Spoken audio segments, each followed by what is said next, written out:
UP के संभल से बड़ी खबर आ रही है, जहां संभल में वकीलों का एहतजाज देखने को मिला। संभल जामा मस्जिद के सदर की गिरफ्तारी की मुखालिफत वकीलों की तरफ से की जा रही है। वकील जफर अली की गिरफ्तारी पर यह नाराजगी वकीलों में देखने को मिल रही है और कोर्ट परिसर के अंदर वकीलों ने जमकर नारेबाजी की। वकीलों ने जफर अली की गिरफ्तारी को गलत ठहराया है। कोर्ट में धरने पर बैठ गए वकील। जामा मस्जिद के सदर को कल हिरासत में लिया गया था। तकरीबन 4 घंटे उनसे पूछताछ की गई और उसके बाद ये गिरफ्तारी हुई है। संभल तशद्दुद में जफर अली को गिरफ्तार किया गया है। उन पर आरोप है कि उन्होंने दंगा भड़काया है, लोगों को गुमराह करने की कोशिश की है और उनकी वजह से हिंसक झड़प हुई।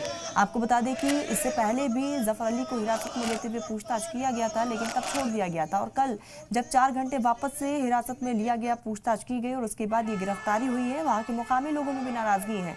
हालांकि इंतजामिया की तरफ से कहा जा रहा है, शांति की अपील की कोशिश लगातार इंतजामिया की तरफ से है, लेकिन अब वकीलों में भी वो नाराजगी देखने को मिल रही है। जफर अली की गिरफ्तारी हो गई है और ऐसे में लगातार अब उनसे पूछताछ की जा रही है। और आपको बताते चले, जैसे उनकी गिरफ्तारी हुई उसके बाद से ही हंगामा साफ तौर पर देखने को मिल रहा है। सदर जफर अली की गिरफ्तारी के बाद से उनके भाई का रद्द-ए-अमल सामने आया, जिसमें उन्होंने इस बात का जिक्र किया कि इंतजामिया चाहती नहीं है कि शांति बना रहे इलाके में और इसीलिए इंतजामिया की तरफ से बार बार इस तरह के कदम उठाए जा रहे हैं। कई गंभीर आरोप इंतजामिया पर लगाए गए।